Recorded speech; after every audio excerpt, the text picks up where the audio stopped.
Last week, David, when you were not here, at the end of the session,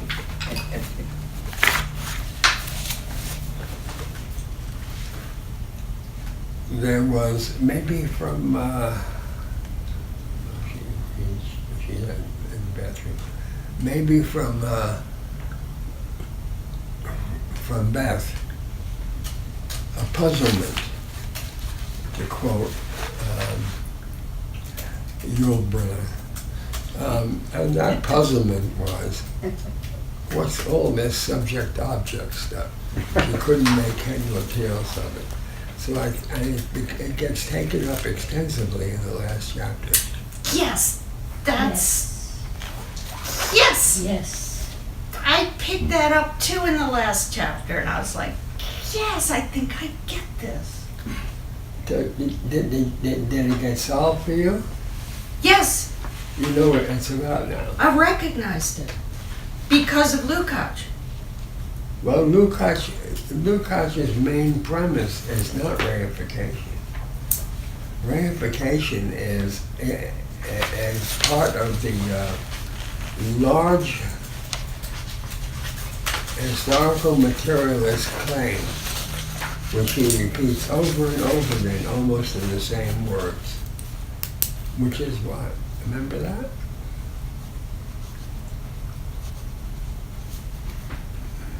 The point of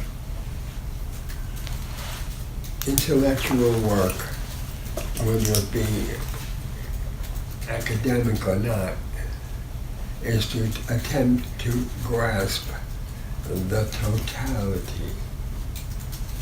What characterizes most professors, almost all professors, not all, but almost all, is that they get contented with fragments of knowledge because they perceive correctly that science, psychology, philosophy, physics, chemistry, biology, that science, on the whole, is contented to dig deeply into one subject. It could be a big subject, which is hot, like the environment and global and climate change. Global warming and climate change are not the same, but they are affiliated. But it's still one subject. But historical materialism tries to grasp the totality by consciously adapting, mostly from Hegel, but also from Aristotle, the dialectical method.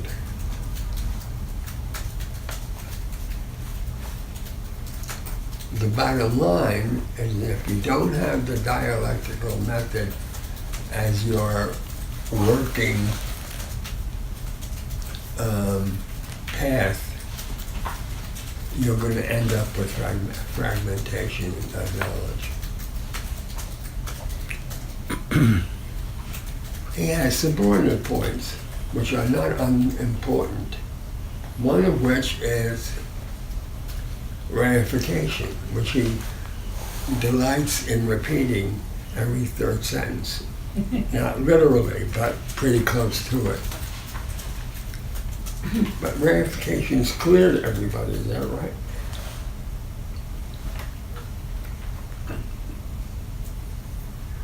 And in the last chapter, he talks about it again. Relations between people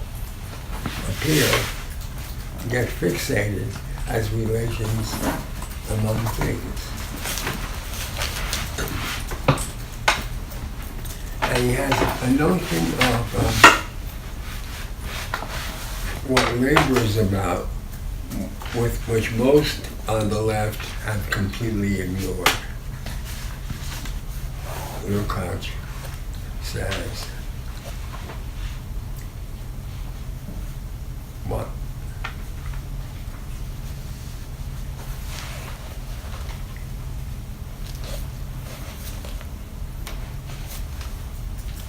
What is it about the process of exchange from the point of view of its origin, which is the purchase of labor power?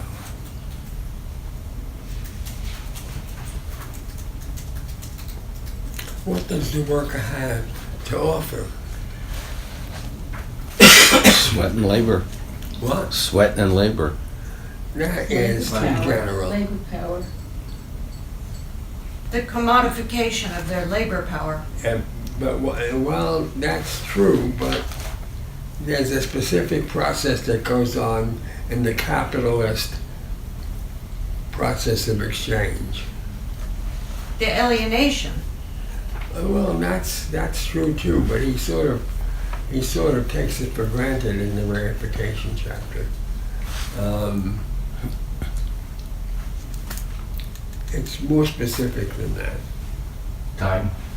Huh? Time. Well, time is a very useful abstraction, and that's true. Everything for Marx is time. But it does not refer specifically to the process of exchange. How the worker sees himself as the object rather than... That's true too. But what goes on in the process of exchange? Equivalence. What? The universal equivalence. The equivalence that we get in the process of exchange. This amount of money is equal to a quart of milk. What are we giving? It's contract. The process of exchange at the level of the relation between the worker and the capitalist at the most elementary level. It's the exchange of use value, that is labor power, for money. Right? You transform your labor power into a commodity in order to get the means of life, which is maintained under capitalism through money.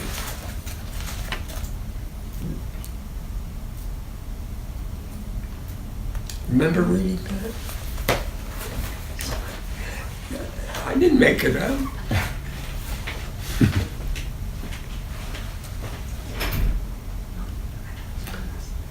Since you got the subject-object relation clear, you just said so. From Lukács, what'd you learn from him?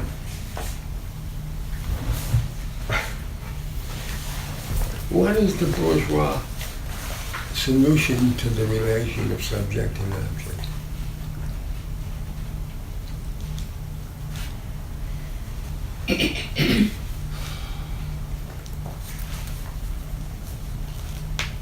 Material rewards? You didn't read the chapter. I did, but You did? yeah. You missed it. The relation is, you'll remember this though. All right, I will. The relation is the boss transforms the worker's use value into a commodity of exchange.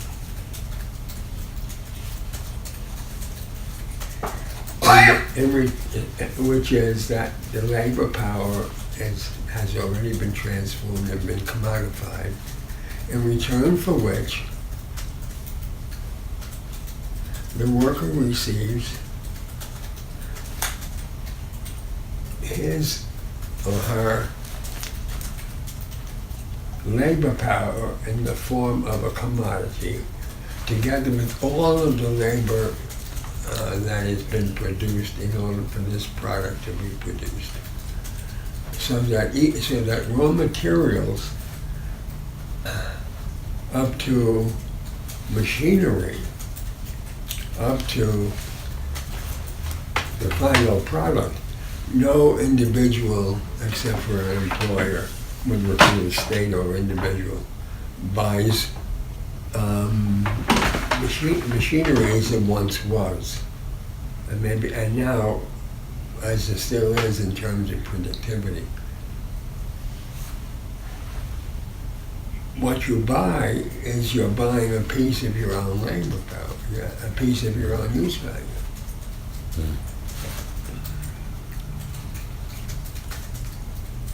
So what is socialism?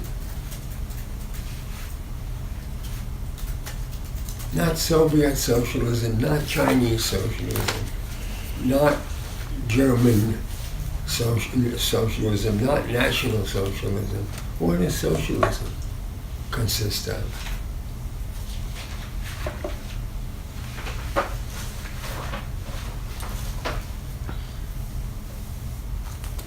A change in the basic social relations at the most elemental level. Yeah, but at the level of exchange, what is socialism? That we exchange use value for use value. Now, what we are going to do is we're going to transform again exchange value into use values, so that ultimately there will be no more exchange value. Exchange value is a class relationship. In previous, you remember what he says about previous social formations like feudalism? They have exchange value. But commodity exchange is still a margin of the total production of the society. The society consists of a vast exchange of use values, which then get transformed into exchange value. When in the sharecropping tradition, or in the sharecropping tradition, everybody knows that. You've heard the term before, haven't you? Mm-hmm. And you'll never speak, right? Never, never, never.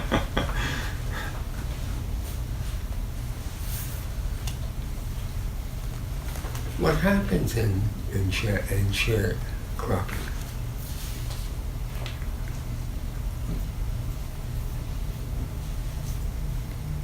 Well, isn't that a sort of feudal arrangement?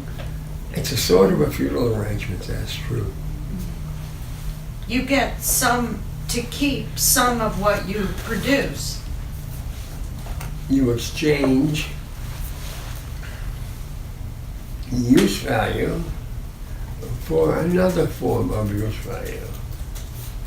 You take your apples to the de facto owner of the land, who returns to you the same land that you worked before, or even some more land than the last land that you worked before. It's an exchange of one use value for another. Mm. I am shocked, not about you. I'm shocked that all of the Marxist writing by the so-called political economists, I mean, there are many things they don't deal with. They don't have an agricultural theory, a theory of agriculture. What is the reason for research and writing of history? Oh, Jesus, this is right in the writing, around 160. I could find it if I had 5 minutes. Lenin was pretty good on agriculture. Lenin wrote on agriculture. People forget. What is the reason for research in history?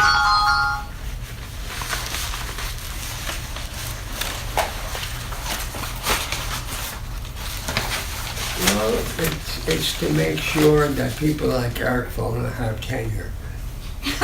That's true, but that's not the reason. That's the exchange value,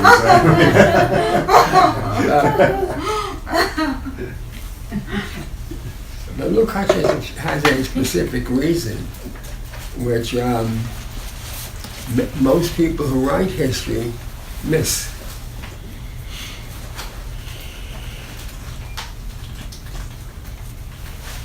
Why? I'm going to mention some of the best ones. You may not have read them yet. What is E.P. Thompson doing writing history? What is Eric Hobsbawm, two British historians, doing writing history? And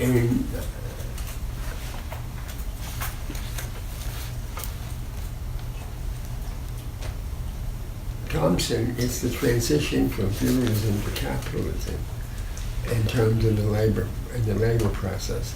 It's from feudal relations to capitalist relations. That's what he's writing. He writes a book called The Making of the English Working Class. And Lukács repeats that. One that almost none of us, except those in my classes, remember. And I'm sure I'm not the only one, but obviously it's not heavily dealt with in the post-Thompsonian literature. There are workers, that is to say, people who engage in labor for wages, who Marx calls wage slaves. There are workers before the development of the working class as a class, but there's no working class. The working class becomes a class when it strives to change the social relations of the present to the new social relations, which are the social relations corresponding to its needs. That's why the Soviet betrayal was such a tragedy. Because these motherfuckers put aside what they already knew. I mean, that was the problem. They did not return the workers' own use value in any form. The workers became workers of what some Trotskyists have, in my opinion, legitimately called state capitalism.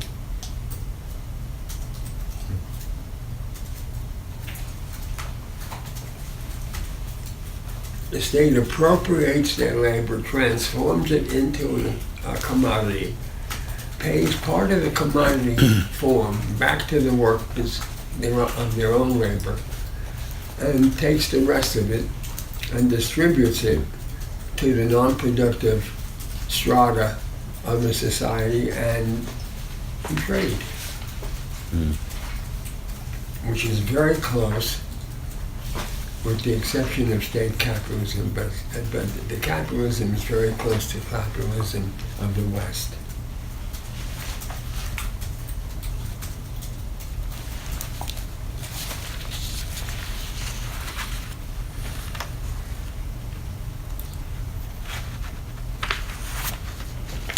In the Soviet Union, Poland, Bulgaria, Romania, Hungary, before the collapse of 1991,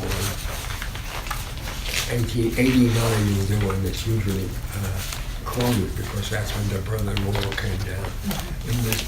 In the Eastern European bloc, the worker's relationship to his or her labor was precisely what Lukács describes in The Capitalist Order.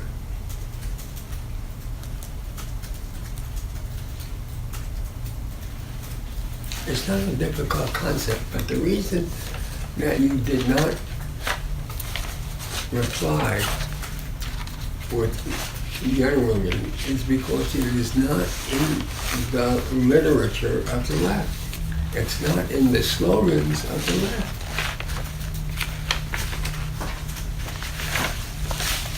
The left of the United States and Western Europe and even Latin America and Asia, is not calling upon the workers to recapture their own labor as commodity. There's no idea that we have any mission to transform exchange into use again, which is what it is about. How to do that is hard work.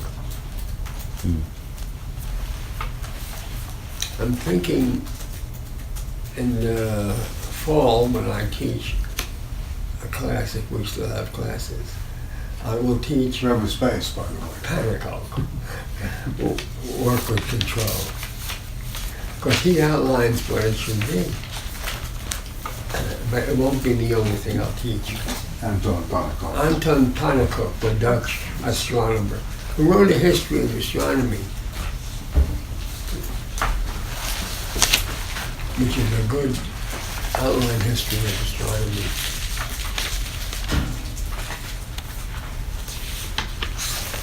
What else struck you about this chapter? It's a long chapter. It's 80 pages. Or something like that.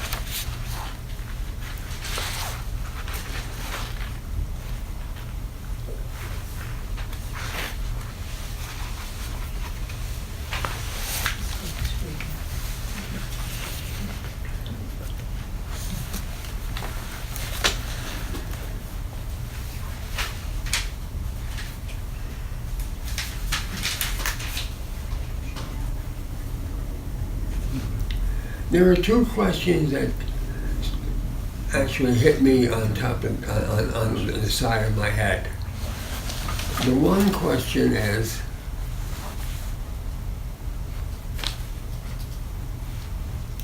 how did workers' consciousness, according to Lukács, get so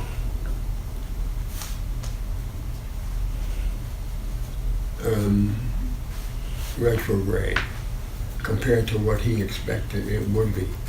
This is not a young system anymore, folks.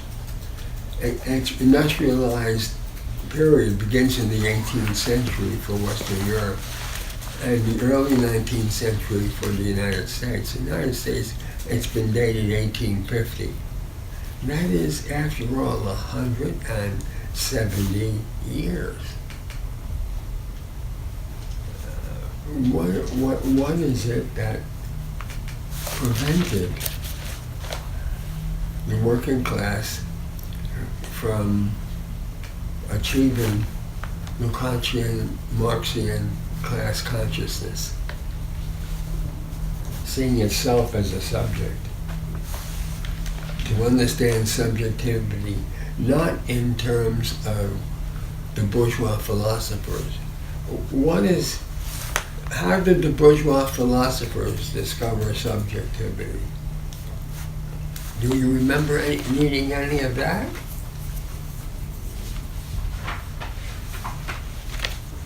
Any bourgeois philosopher from the 17th century onward, from Locke, Berkeley, and Hume onward to the present day almost,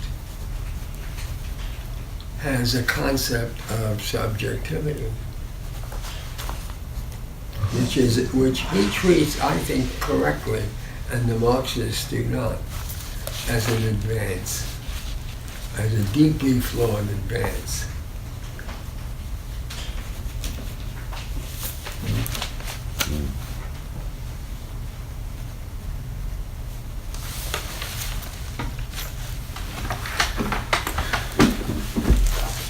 It is not possible for you to have read this chapter anyway carefully without hearing that. It's there. It's somewhere between 160 and 170.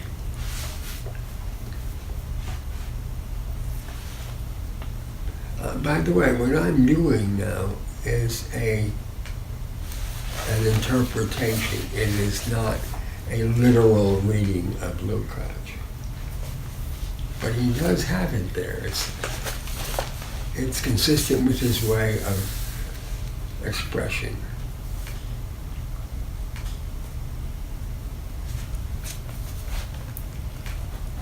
It goes like this.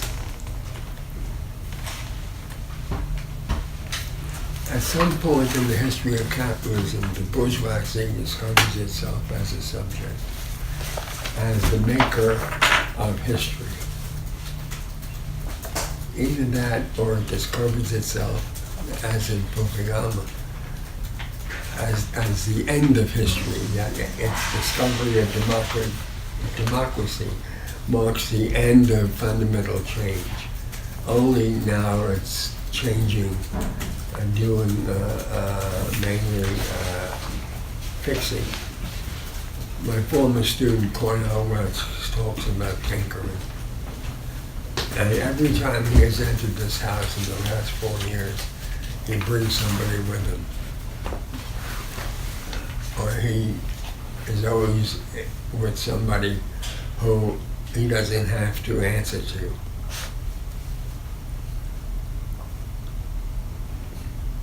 There was one time when he didn't. He came here, or we met someplace in a bar 5 years ago or 6 years ago.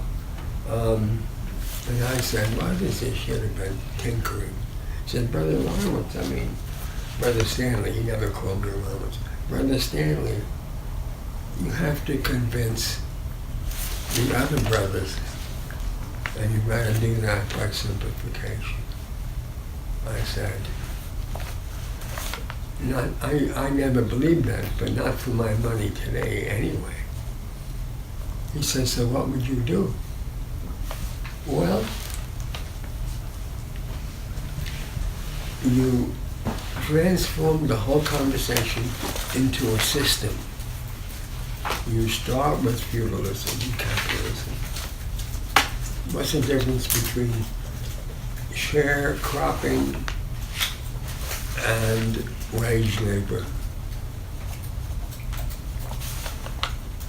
He knew the answer.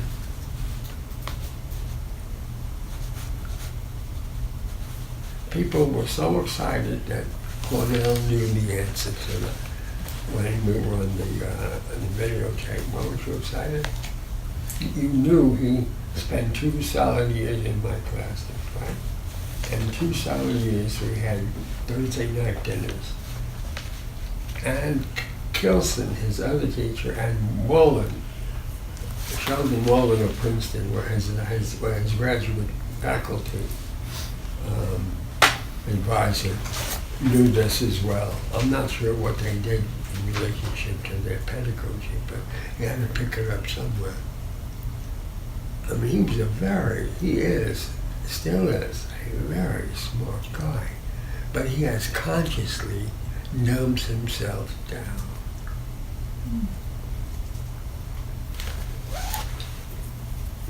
He's made himself into a left liberal. I saw the other week Seawards,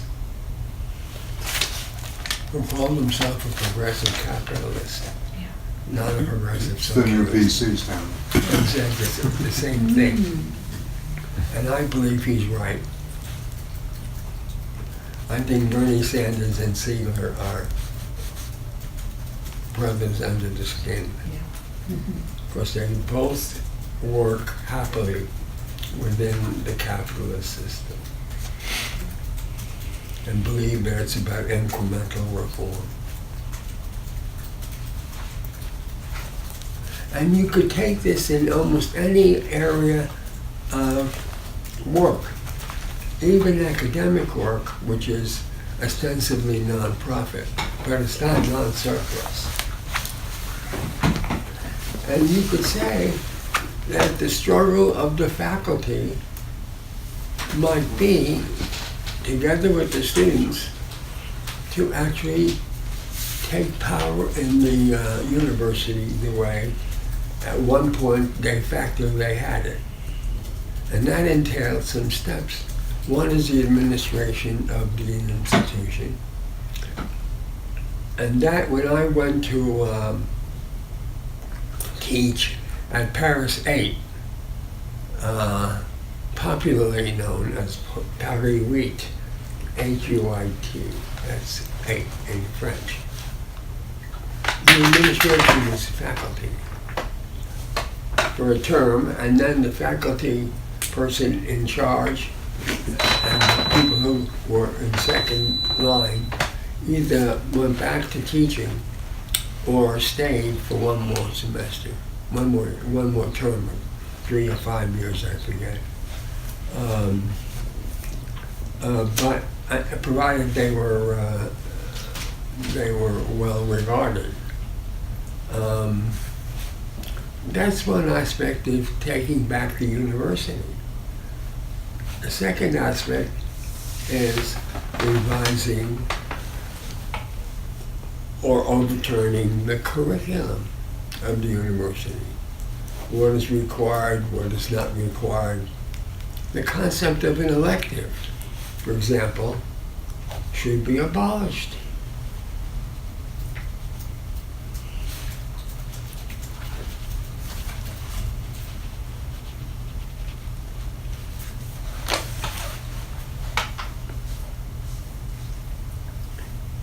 I am not a clinical psychologist, but if my friend David and I met for a year, I could become a clinical psychologist. You don't disagree? No, I don't disagree. Yeah? And that doesn't go on.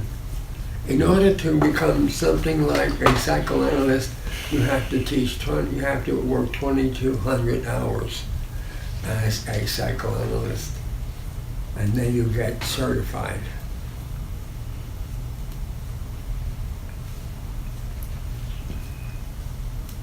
And certification entails certification by an institution. But I could not go before a board and say, I have completed 2,200 hours in my teaching, of my clinical work. I would now like to be certified as a clinical psychologist. Could not do it. They'd laugh me out of the goddamn room.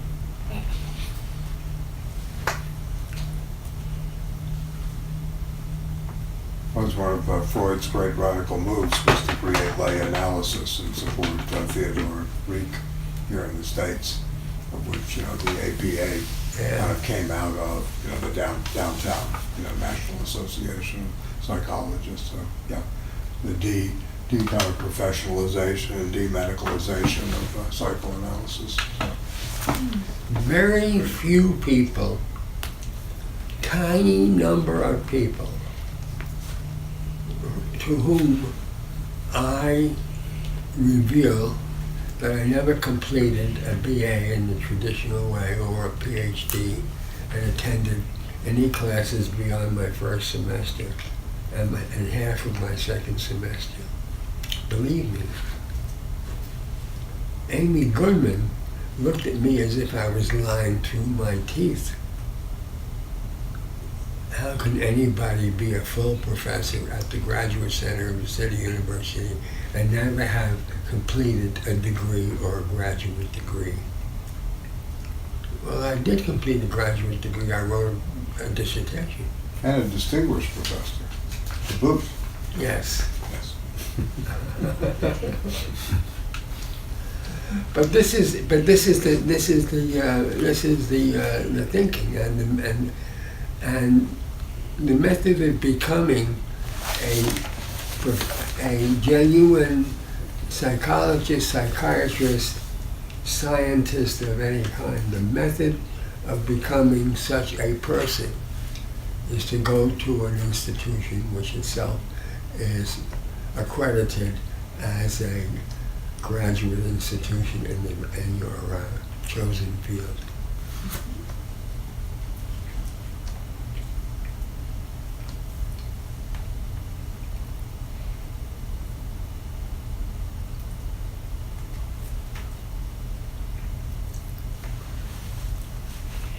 When I became a full professor, I was assistant professor at Staten Island Community College. And I went to Irvine as a student-selected faculty. And in the middle of my first semester as an Irvine student in the history department, I got a note from the chair of the, what was it called? Comparative Culture program in social science. Would I be interested in the position? So I met with him and I said, what is the position? He said, well, it's a position, and this is what we do in comparative culture. It should not surprise you. And I said, and what rank would I start? He said, full professor, of course. We don't hire people from outside who are associate professors usually. We hire people who are full professors. And what is required? A review by your peers. And daily walks with Miguel de Sarto. What'd you say? And daily walks with Miguel de Sarto. Not Miguel, Michelle. Michel de Sarto, I'm sorry. Yeah. Michelle. Yeah, I made him I was Spanish living for a in San second. Diego. Yeah, It wasn't right. even in Irvine. Right. So he said, we don't care about what your background is. So I said, what do you care about? Your book, False Promises. And we have heard that you're a pretty good teacher. That's what he said, pretty good teacher. And so we want you. And I went and I discovered that he was a distinguished anthropologist who worked with this guy who worked in Mexico, Eric, what's his name? He worked with a distinguished anthropologist, and they wrote a famous book, and they wrote a famous letter to the New York Review of Books, accusing anthropology of being a CIA agency. That puts it mildly. Well, Puts it mildly. put me through the torture of the Obama's review mother. process. What's torture? Why was it torture? Because the committee was tied. It was recruited from chemistry, physics, social science, humanities, art. It was tied. And then it was resubmitted and tied. And then John Wiener of the history department had a lot to do with me getting there, even though I was student selected. John Wiener went to the chancellor and presented the chancellor with the fact. He did a survey of the publication record of up to 45 members of the social science faculty, and I came in second. The chancellor said to John, get me a committee. And John submitted 6 people who would be reasonably suspected of passing me on the basis of such information and my writings. I had also written articles.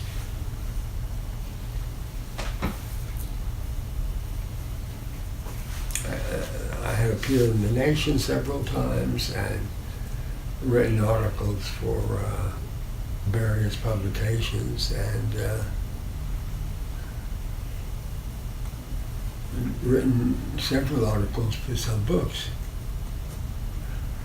Bob Lefcourt, Jerry Lefcourt's brother, published a book called Law Against the People, and I wrote an essay in that.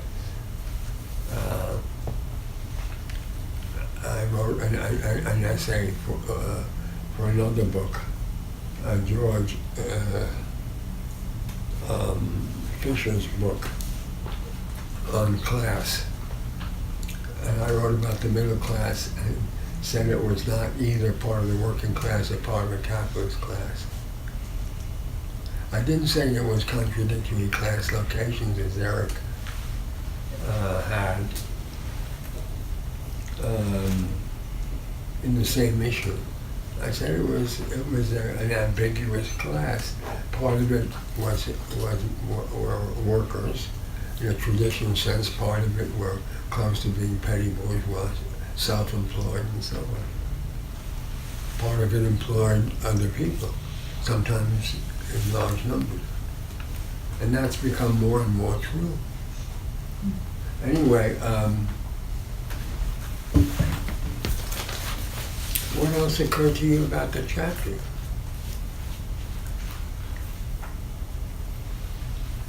You're still speaking about Lukács, or you're into I'm talking about Lukács. Lukács? Okay. Yeah.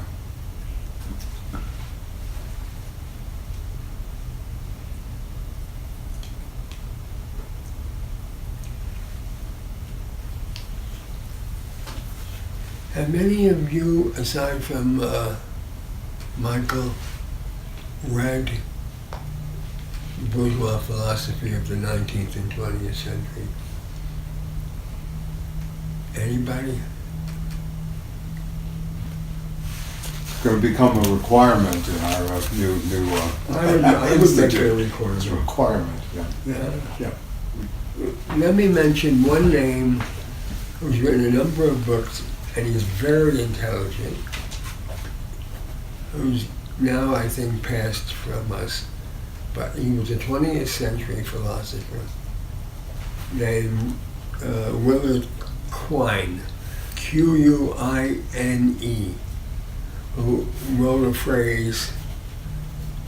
wrote an article on empiricism, which was a genuine critique. Two Dogmas of Empiricism, it's called, but it's in a collection of his. He's written, all of his books were really collections of articles, and he was very prominent. He said, all observation is theory laden. That's a smart phrase.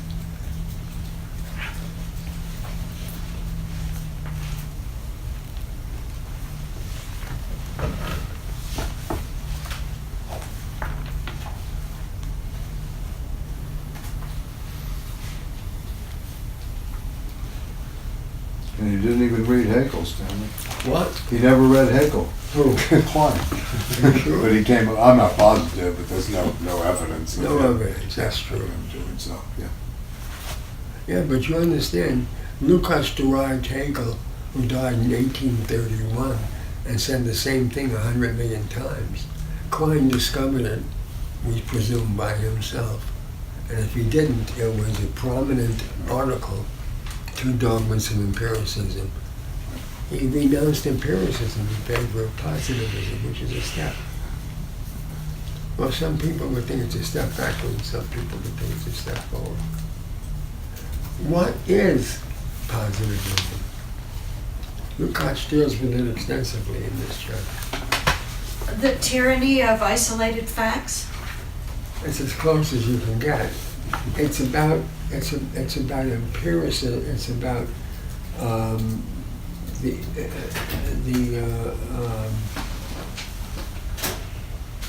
Do you think the class begins at 2 o'clock? Just getting in from Salvador. Oh, hi. He flew. Yeah, right. No, I didn't make it last week. Positivism believes that all knowledge can be derived from observation and from mathematical confirmation. That is to say, the appearance of reality is reality, but it's incomplete. You have to have the appearance of reality, but you also have to have mathematics of one kind or another. And you have to have a genuine method.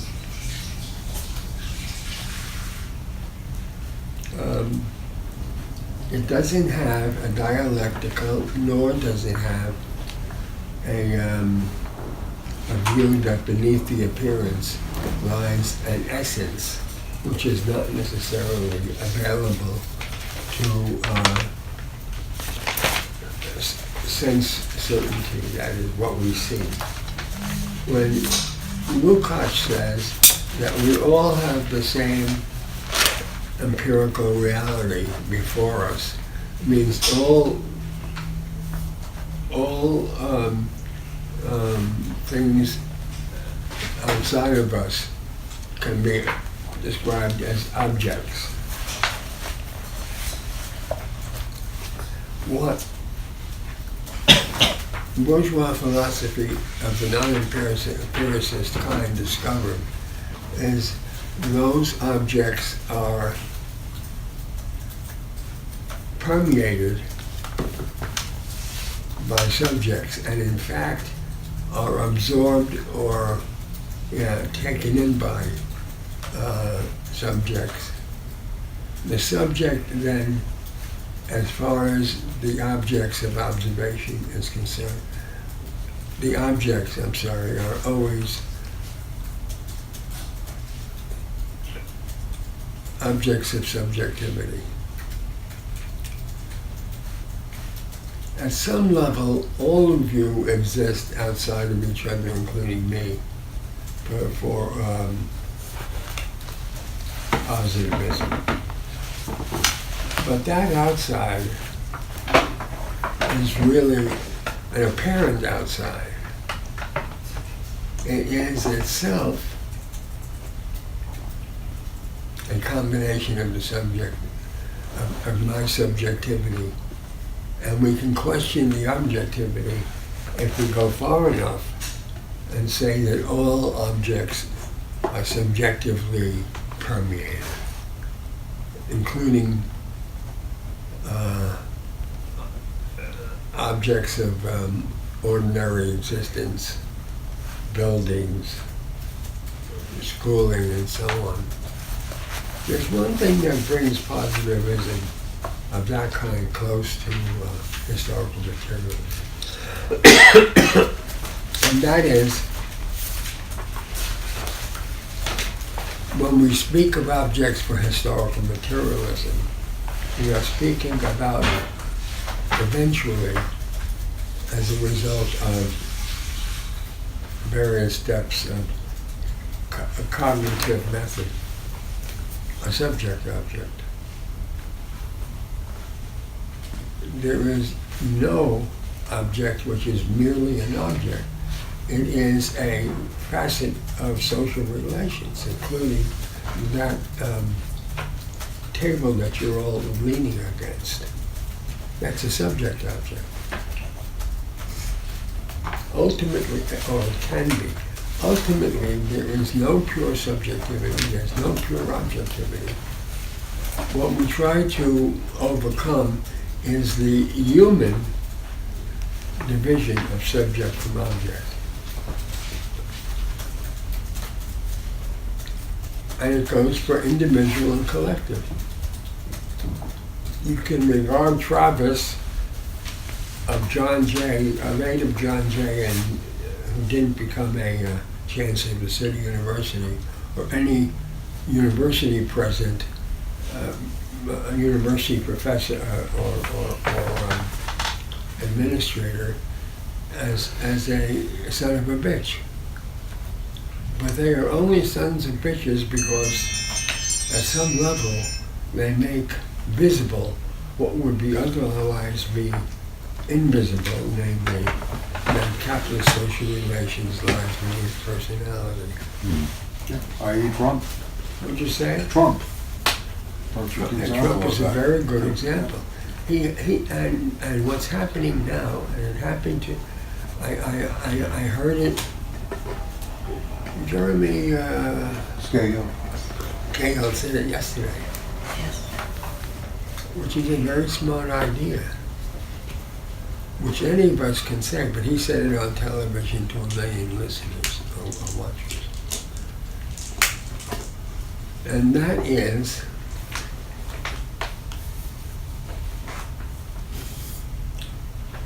that Obama and Trump are carrying out the same program in different ways. Obama was a warmonger, a a class, a bourgeois class, a ruling class agent, no less than Trump, who, by the way, whether he knows it or not, or whether people take it for granted or not, is really testing the notion that there's such a thing as the rule of law. He is saying there is no rule, I'm the ruler. That's the one thing he's going beyond Obama, who has said, I'm respecting the rule of law, which he didn't do. And none of them do. But he says it. And Cato didn't go that far. Everybody has the same thing. The rule of law is a fiction. It is an ideology.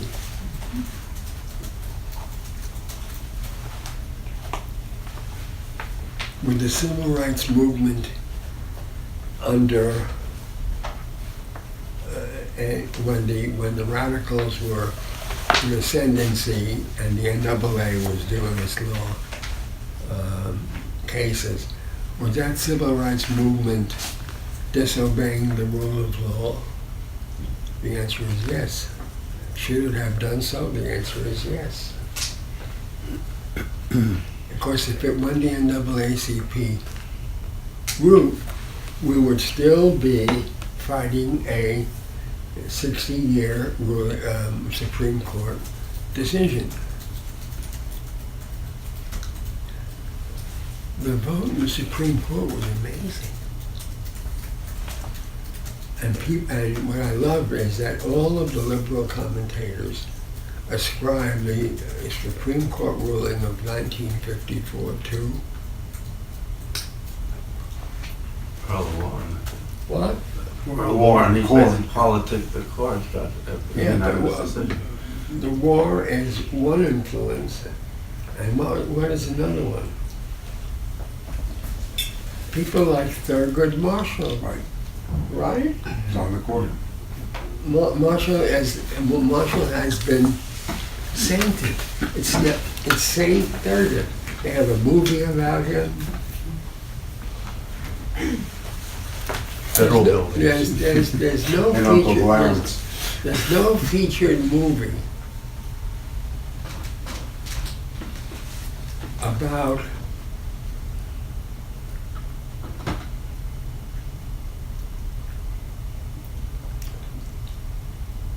Stoker comic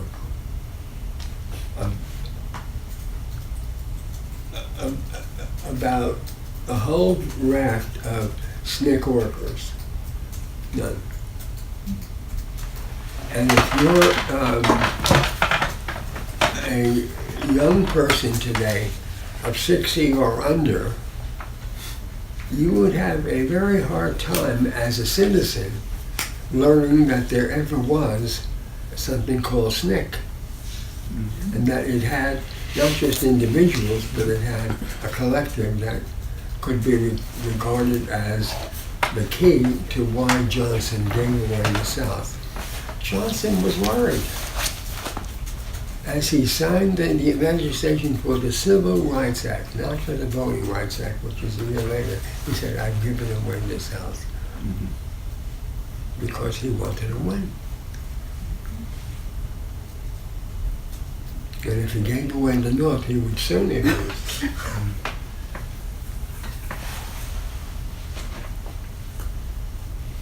Obama won beside the South. So did Bill Clinton. But Clinton, of course, we can always say about Bill Clinton that he had a third candidate. He did not get a majority. And never would have won if Perot hadn't been in What? the race. He wouldn't have won unless Perot had been in the race. And it'd been for that sucking sound. Yeah, exactly. Giant sucking sound.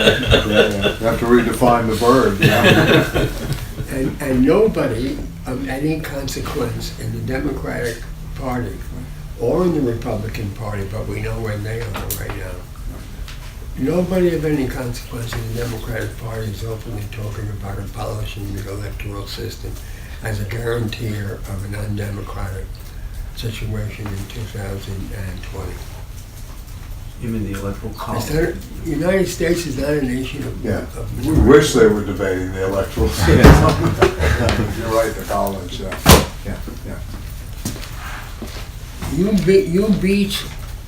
You beat a candidate in Germany by 3 million votes or 300,000 votes, and you get elected no matter where it's from. That's not true in the United States. New York and California are discounted now because we know that they're going to go to the Democrat, whether she or he is a radical or a liberal radical or a middle-of-the-road radical or a conservative, middle-of-the-road Democrat or a conservative Democrat. But that's not true of Michigan, Ohio, Florida, Wisconsin, Pennsylvania. They have to be won in order to gain a majority given the situation today. And that's not a numerical majority of citizens, that's an electoral college majority. And nobody challenges it anymore. Bernie Sanders doesn't challenge it. Elizabeth Warren has it. Cornell sat in this room and delivered a strong denunciation of Bernie Sanders, and then said he had to go to a meeting of Bernie Sanders. Nobody can act on that conviction anymore, except the acknowledged powerless. And then the acknowledged powerless have one major characteristics which overcomes their possible viability. They're stupid. The Greens are a stupid party. When you listen to their presidential candidate, you could exchange her for Humphrey with one or two objectives. But it's true. Yeah. It's 64, not even 68. Right.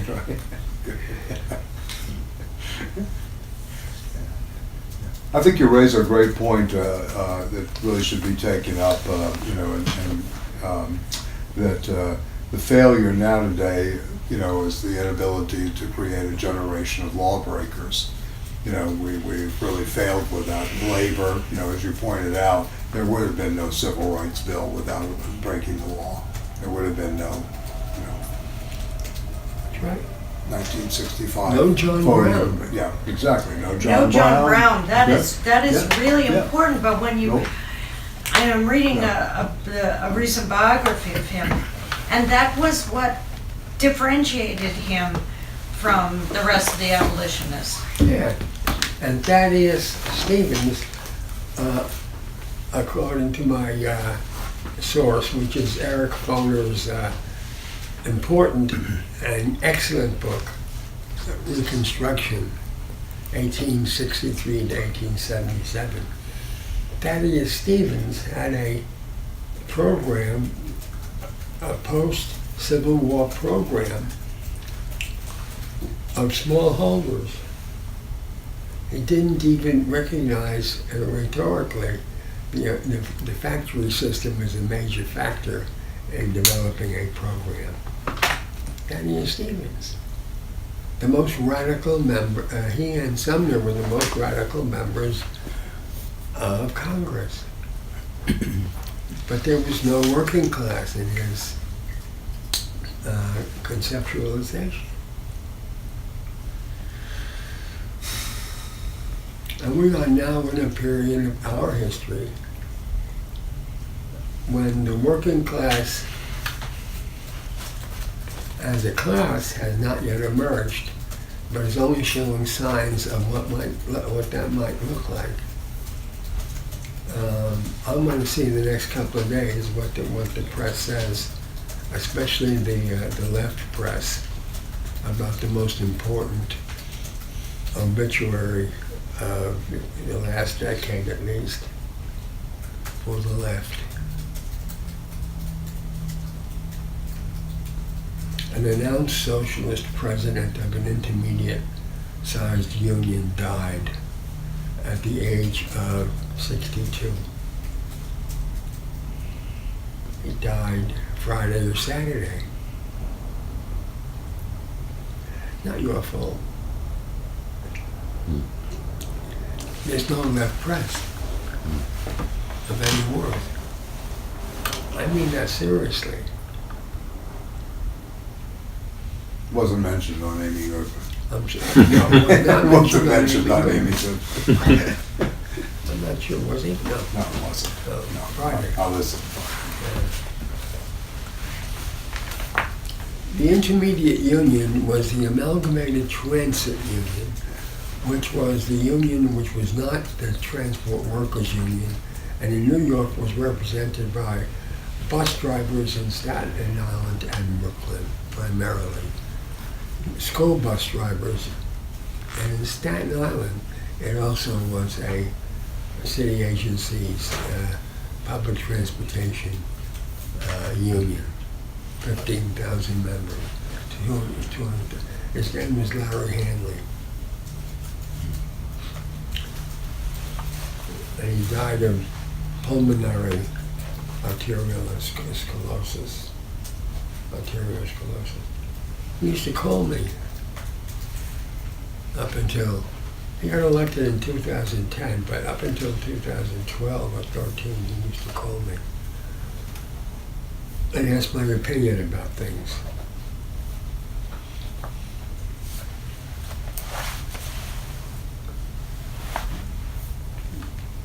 And he was an avowed socialist who was known by his members as an avowed socialist, although not a revolutionary socialist, but at least a radical socialist. He was for the creation of a new party of the left.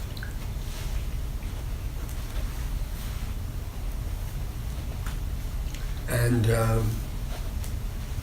the person you would expect to write his obituary wrote his obituary today or yesterday. Sam Roberts of the New York Times is a lefty, but a social democratic lefty. And he was very favorable obit of Larry Hanley. But Tony Mazzocchi and Larry Hanley, less Larry Hanley, but Tony Mazzocchi and Larry Hanley were, and the Longshore Union on the West Coast were, and the local 600 of the oil workers, and the Teamsters local in Chicago were exceptions in this big country, which still has 13.5 million union members.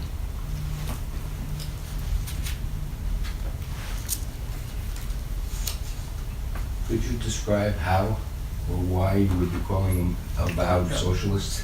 What? What would be the description, or what is it about them that you would say is avowed socialism? What was it about them that? I mean, a social democratic social, but still much better than the ESA ever was. He was for the creation of a socialist, social democratic party that sought state power.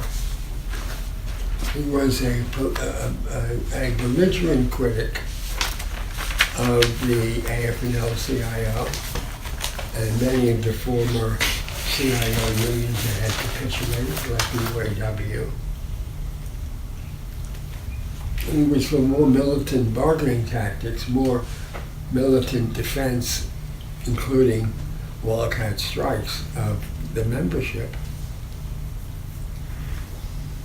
He was very strong on issues of race, although his membership was largely white.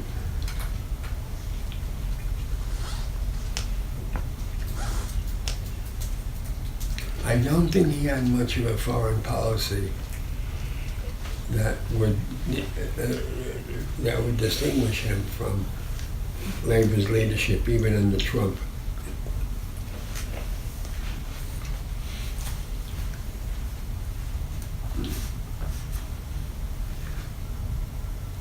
The labor movement has not politically disappeared entirely. It still is responsible for about a quarter of the Democratic Party presidential campaign and many of the state campaigns, more than that. But the labor movement as a national public face of dissent does not exist.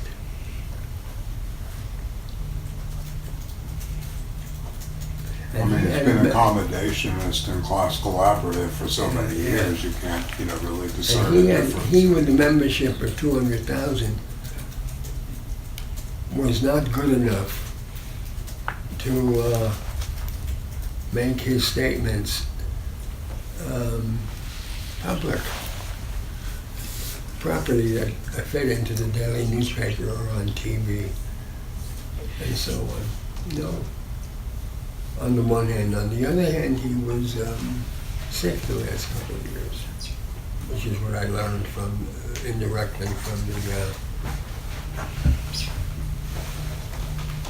from the OBIT, because I used to call the headquarters. Well, Mr. Hanley is not well. He'll call her back. He never called her back. I was here actually. About 2017 or something like that, I called back because I wondered what happened to him.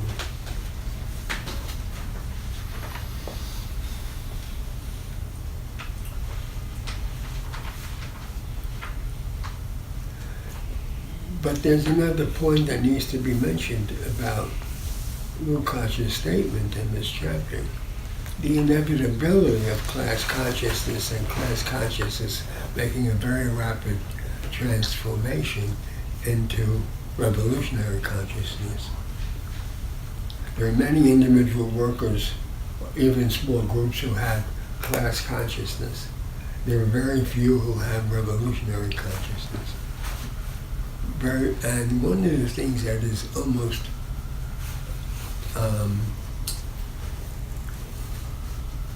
important to emphasize is that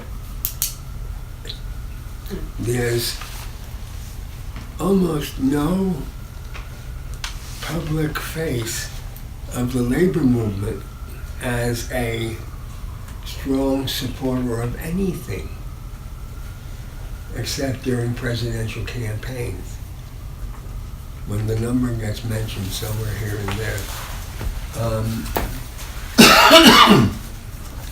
As far as I can tell, they haven't endorsed anybody of the 22 Democratic candidates, and probably won't. But it's not inevitable they will.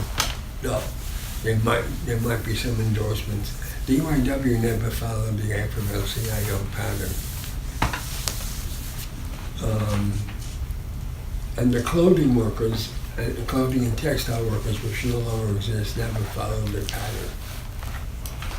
But aside from them, the Steelworkers was a good president, by the way. Nice guy.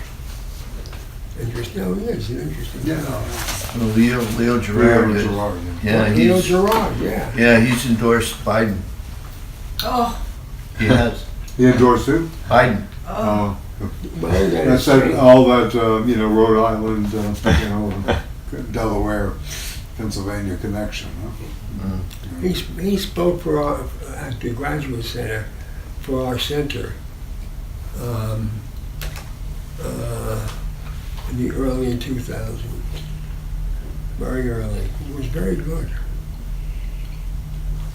Not a dynamic speaker, but he was a very solid guy. He was Canadian and came out of the Canadian Steelworkers. I think he was probably the only Steelworkers official who could actually speak approximate correct English. And that's why he became the president. No, it was the biggest manufacturing union in the AFL-CIO when he became president. UAW had shrunk miserably and let the shrink take place.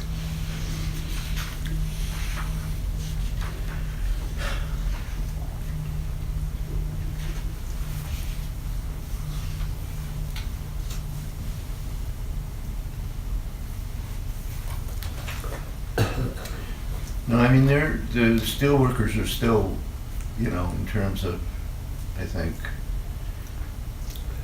more forward-looking, you know. What'd you say? I said, I think the steelworkers as a union, the United Steelworkers Union, is still, you know, more progressive than. There's a bunch of reasons for that.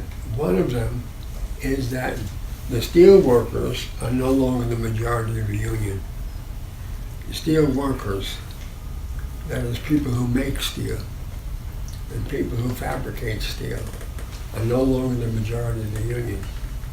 The union took in, among others, the Oil, Chemical, and Atomic Workers International Union, which is more progressive, at 80,000 members at the time, which is more progressive than the Steelworkers Union ever was. And it took in a number of other unions who were either more progressive or as progressive.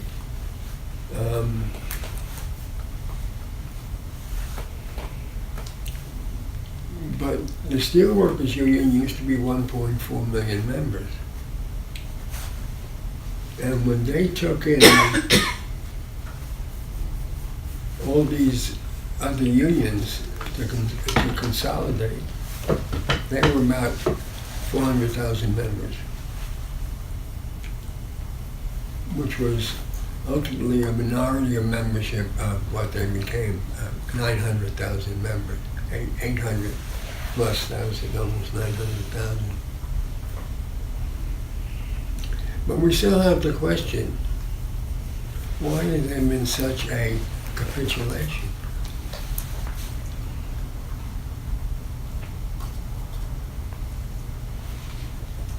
Why did not, despite Lukács's 1920s, 1919-1920 reification statement of pauperization on the heels of the First World War, when it actually took place, and did take place in Germany in the 20s.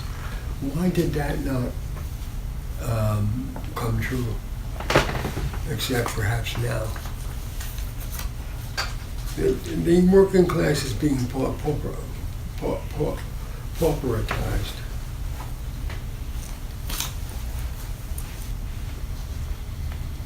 But it took a long time, 100 years.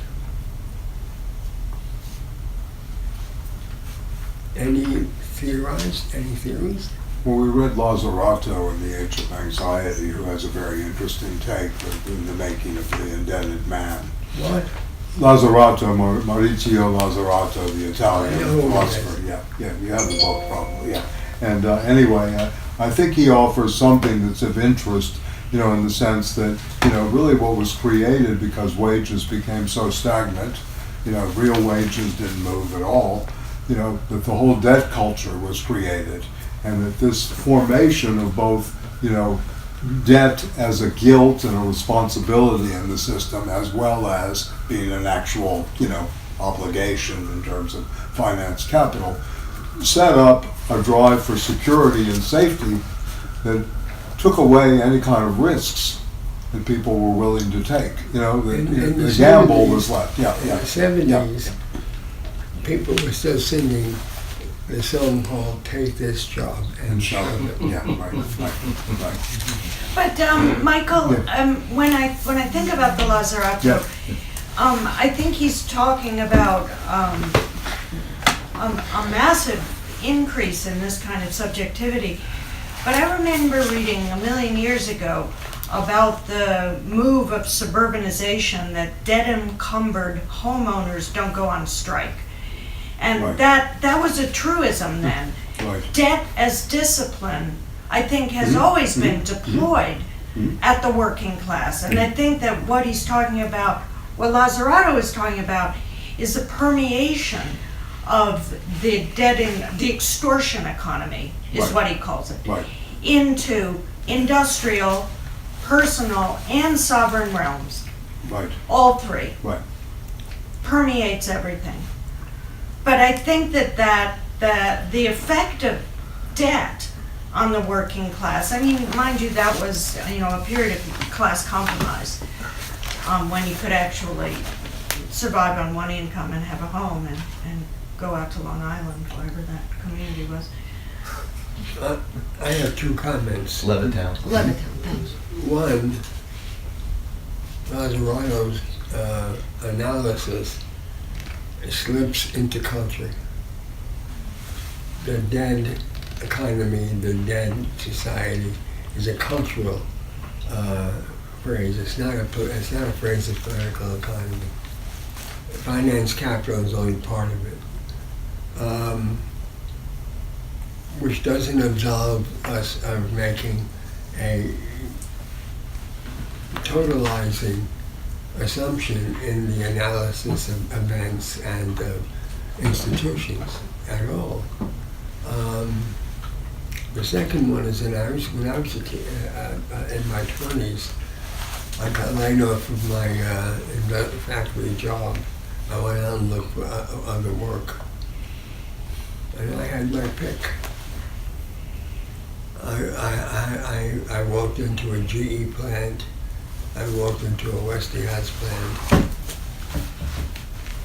I walked into a plant, another electrical plant. And I finally settled on GM in Linden because that was the best paying job. And my wife was working part-time. It wasn't the nicest job, I'm sure, but it was the best paying. But they were all pretty good paying jobs, comparable to my job in the steel plant. But here was an interesting phenomenon.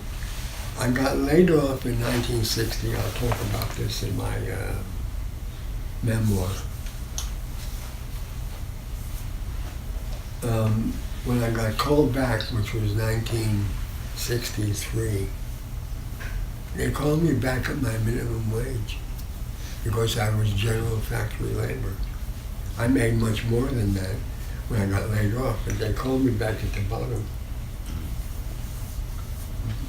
And if I was still committed to industrial labor, I would have taken the job because every job, aside from the skilled trades and the crafts, was up for grabs.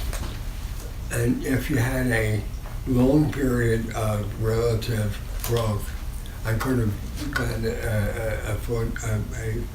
a job three times as big as the one that they called me back on. I didn't have to worry about it. Stanley, could I ask you something about something you said I may have misunderstood? You seem to say that we're in a phase now of worker pauperization, which is worse than it's been for 100 years. But are you equating that with No, worker I didn't say empowerment? the pauperization was what? No. No, The pauperization is the worst since 1939. but that's not necessarily going to translate into class struggle. I didn't say it would. Okay. I believe that economic conditions are a necessary but not sufficient explanation or reason for more radical forms of struggle or more radical demands of struggle. I think you have to have a political economy analysis, you have to have a cultural analysis, you have to have a political analysis at the electoral level. But there's hardly any of those analyses that emanate from the left as it really exists today, which incorporate all three. They're all economic reductionist or political reductionist. Cultural stuff almost doesn't appear in the American scene. In the mainstream labor analysis.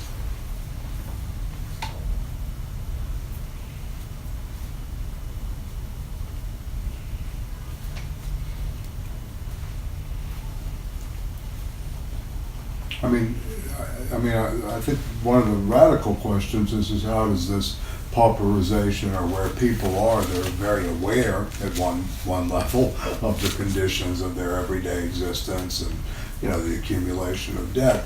Why has the risk factor been completely eliminated? What has been ingrained? What has been, you know, produced?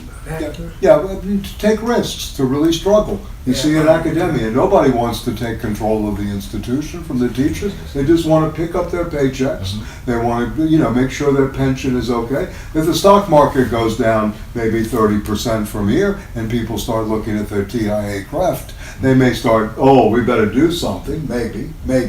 But all of these are levels that have been created to, you know, diffuse any possibility of really taking risks, whether existentially, social, psychological, and this to me seems to be the question. How do you really build a culture that is able to say, you know, how do we break the law? Why are we so bound to, you know, we're going to go to mediation and labor struggles. This is going to be CUNY's thing. We'll bring in a mediator. The first thing you do is you articulate that as a question. Yeah. How do we build a culture? Yeah, sure. Yeah. But isn't that what got defeated, were the working class cultures and places? Culture wasn't enough. I mean, when the factories went, the bars went too. So there's no working class institutions at all of resistance. Do you agree? And then, what would you say about West Virginia, Georgia, Oklahoma? Yeah, I mean, I think there's real dissatisfaction out there, definitely. I mean, that's what Trump's all about, you know. But there's nothing coming, and Stanley, you're right, there's nothing coming from the left that really addresses that in any real sense.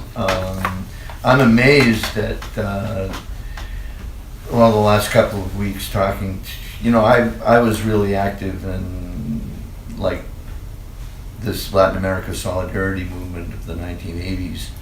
And I've revisited some of those folks, you know, gone to see them. How come you don't have a job with de Blasio? Yeah, right. He was active in those movements.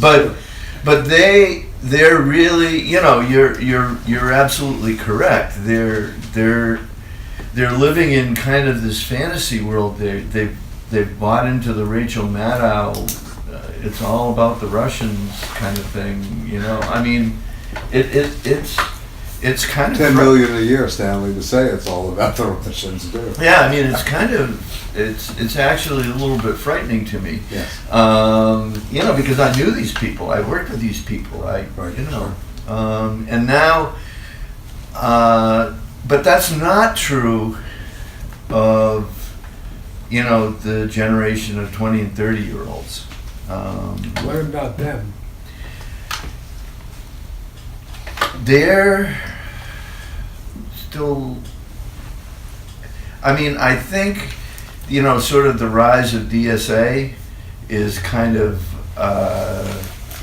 it's, you know, who knows where it's going to end up, because I don't think the current iteration of DSA is the iteration of DSA that End up existed. vote for Biden.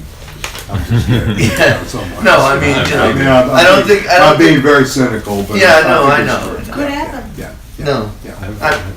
I mean, it's not exactly the same as it because I think there are like 50,000 new members.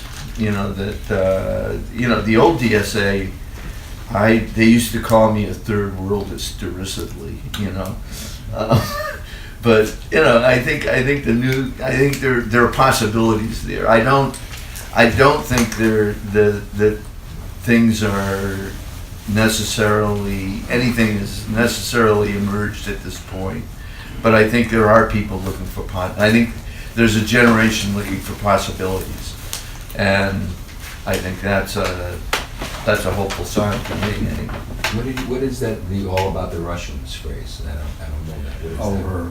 Oh, The Langley program is How is always liberals explain our about. current disaster. Trump was brought into power by the Russians. The evil genius ultimate. Yeah, and so if we just fight the if we fight Cold War 2.0, Right. we'll be okay.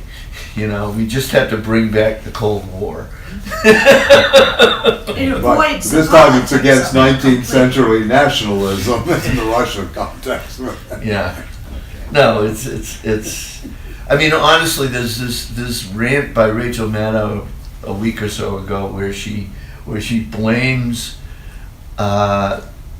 She actually sits there and goes through the fact that Trump called Vladimir Putin apparently on the telephone to talk about Venezuela, and Trump, Putin told him to leave Venezuela alone, and she was like, "How could he go with that?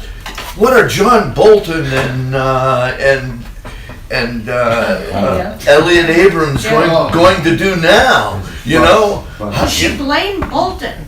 She basically said he was he was utterly ineffectual. I don't know. That was another rant. Yeah. But again, it's very interesting how these people get to where they are. I mean, Rachel Maddow started out in Air America, right? She was Right. actually brought in by Al Franken, right? Yeah. And she's probably forgotten completely now. Oh yeah. Yeah. So, I mean, how is it that someone like that has the largest audience and will be somewhat responsible, who will be the Democratic Party presidential candidate, since she's interviewing each one of them for an hour on her program, and will probably bring back her favorites or some of the people that are in the front running Oh yeah. 5 or 6 times. Yeah. And so this is where we are now, that we're, She's the great Yeah. liberal hope. Yeah. Yeah. So, It's a repeat of 16. Yeah.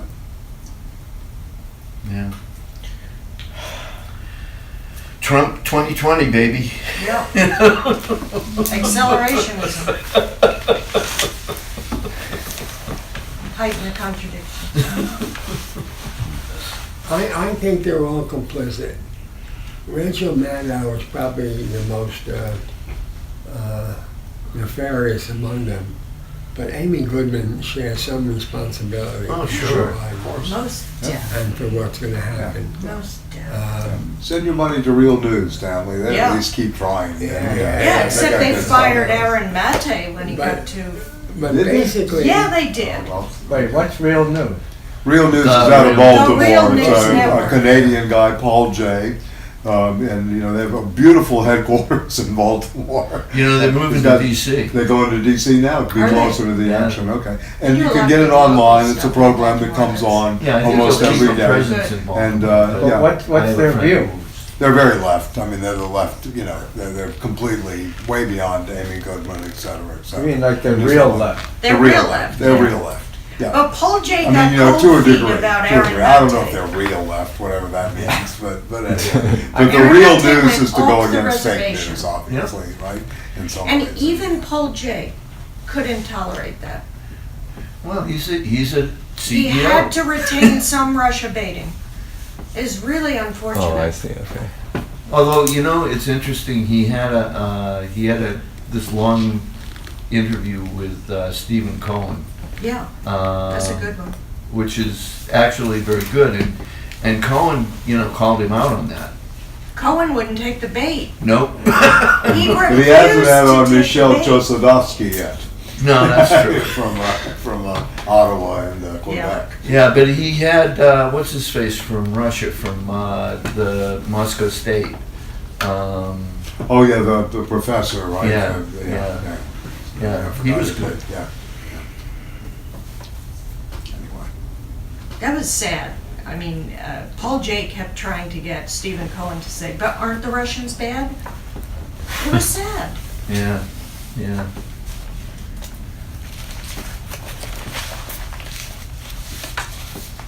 Anyway, there more, if you waste your time with Amy Goodman, take the hour that you would give to Amy Goodman Yeah. and watch the real news instead. Yeah, you It's, can get it online. It's okay. televised, yeah. If Just you put get on real their news. list, Yeah. they'll like drop into your inbox Yeah, their they're welcome. interviews Yeah. every day, Yeah. and so it's an easy way to ignore it. Yeah, and occasionally, if you pick and choose, you watch Russia Today. I mean, if you Marty, can, if you can stand his pontificating,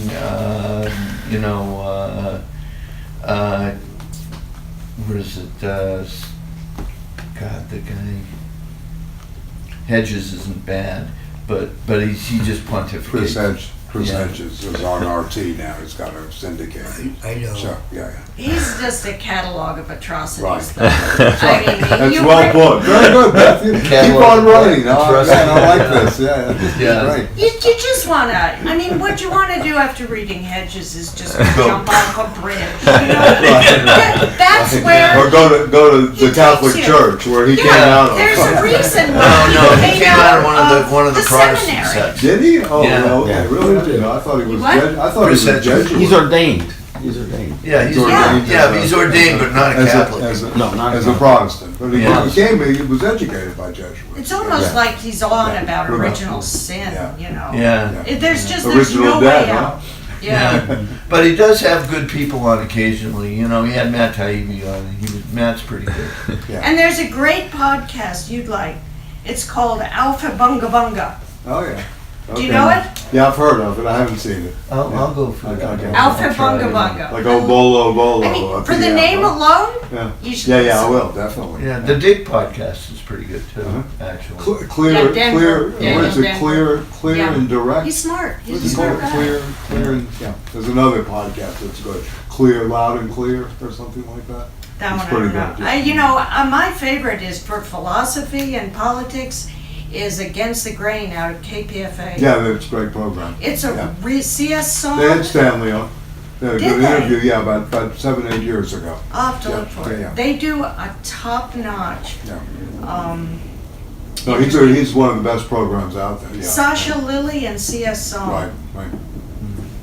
They're really good. They're just much better organized there than BAI. Always Oh. have been. It's a shit joke. show. Yeah. It's always been a shit Yeah, show. always have. When Well, when was it Zamori Marksman died, that was the end in Yeah. some ways. Yeah. Unfortunate. I think what's symptomatic about the left, I know it's nice to bash all these people. What's symptomatic about the left is that here is Amy Goodman interviewing the leading senators, the leading Congress members,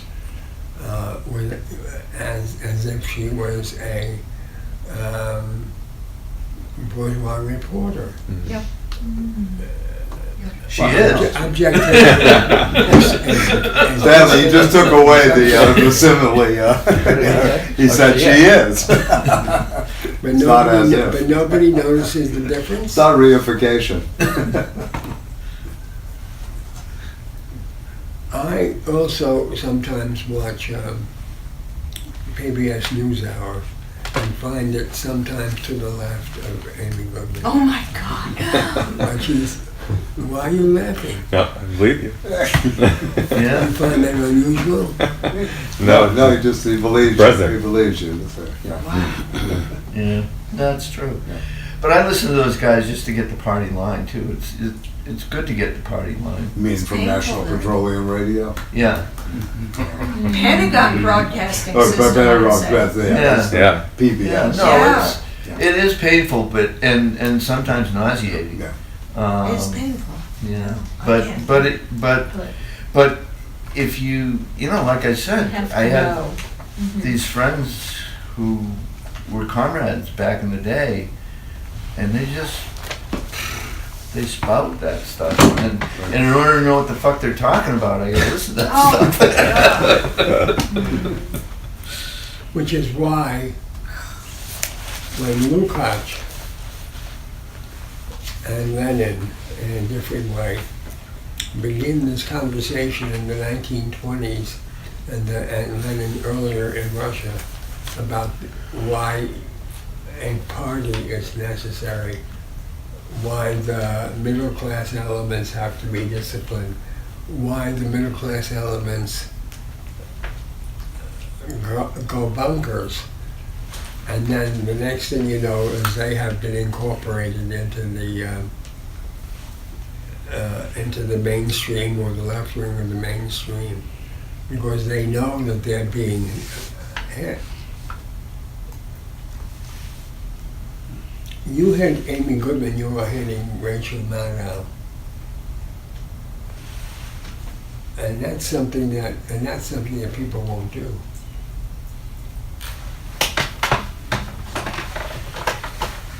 The parallels are pretty fatal for both of them.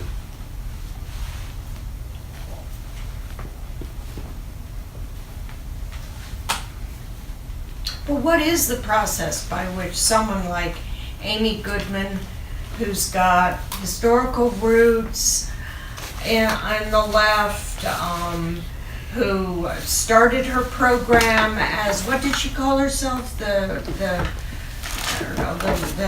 As some kind of defiant progressive project. I mean, what's the project? Well, what's the process by which she goes down and becomes completely compromised?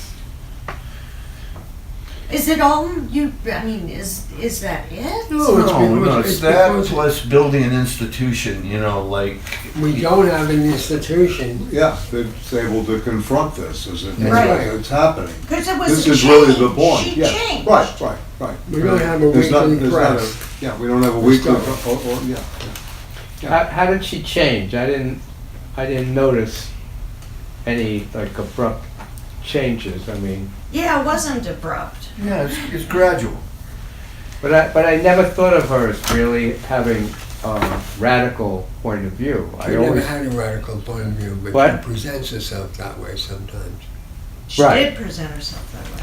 Well, She brings Noam Chomsky She on still does. Right. Glenn Greenwald. 32 times a All month. the time. Like the Marxists, 32. they predicted 30 of the last 4 recessions. yeah.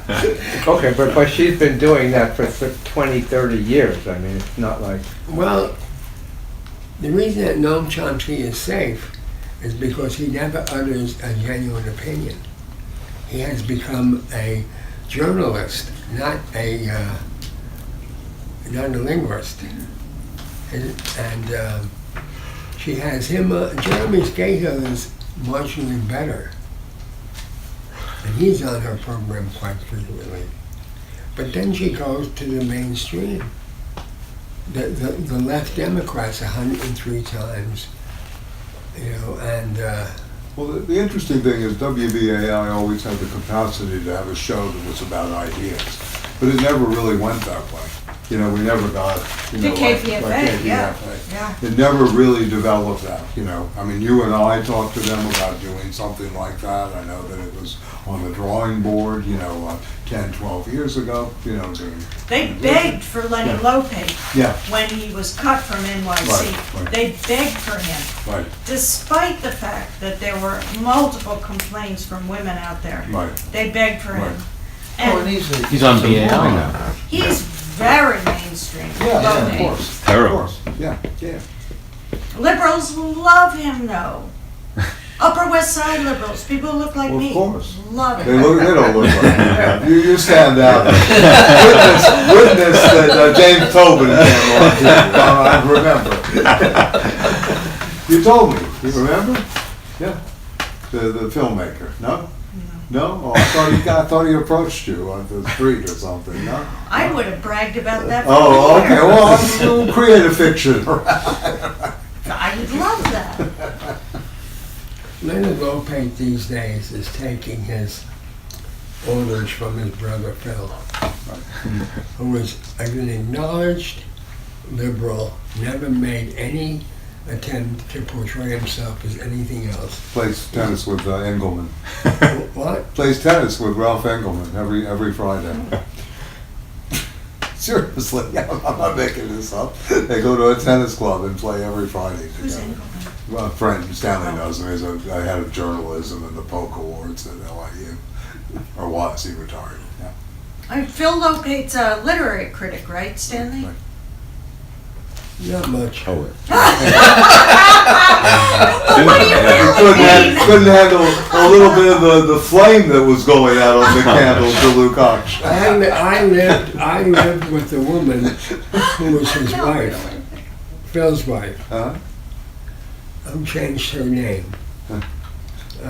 Not her first name, but her last name. Right. She used to call herself Carol Lopate, Uh-huh. and then she changed her name to her mother's name, Berman. Right. She was a writer, and she was quite critical of him when they were married. And and then she never stopped talking about him occasionally. But Leonard has shifted to the right, and I think it's closer. He's not a rightist, but it's closer to what Philip would think.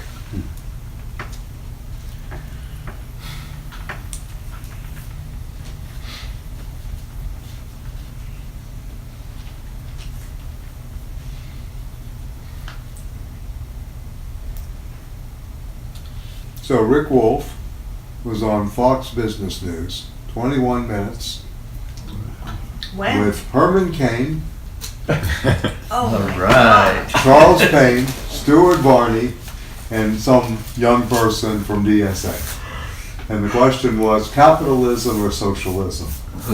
So Well, I expect that went deep. why waste the time? Did you hear the DSA one? No knowledge there. I mean, it was not, yeah. And, And not really, I forgot. Who was it from One of the DSA? chapter chairs, I'm not sure, I don't know. Yeah, I forgot her name. It wasn't what's his Yeah, face from yeah. Jacobin. No, Yeah. it was a young Hispanic Not woman. Savant, Yeah, who yeah, runs yeah, the- Yeah, Okay. so.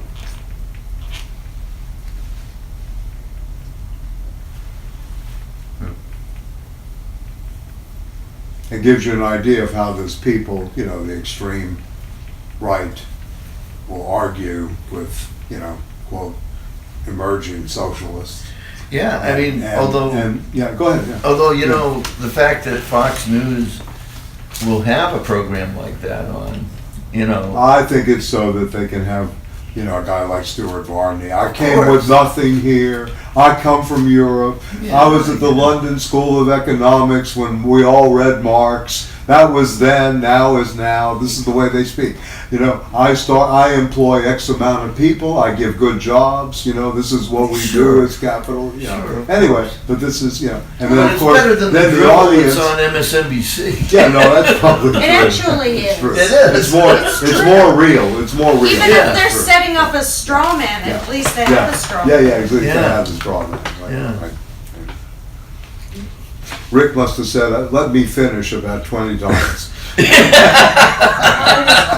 speaking here. I'm speaking here. Yes, he was. It's yeah. interview by Yeah. interruption. Yeah, and I didn't say I admired the Chinese moment. I'm just speaking about it as a form of state capital. They should have said authoritarian state capitalism, but anyway. Yeah. Its big moment was the factories in the field and the barefoot doctors. That was the best part of the Cultural Revolution. Yeah. I went to China to see the Barefoot Doctor program. That's what I was going to be. Yeah. It was impressive. And the commune.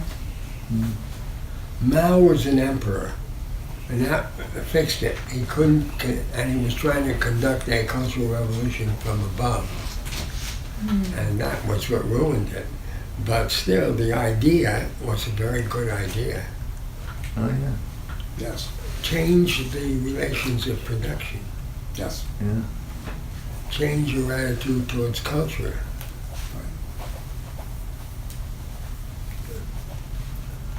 But Tiananmen Square was the finish. They killed people, I mean, you know, Right. without apology. Right. Well, they don't apologize.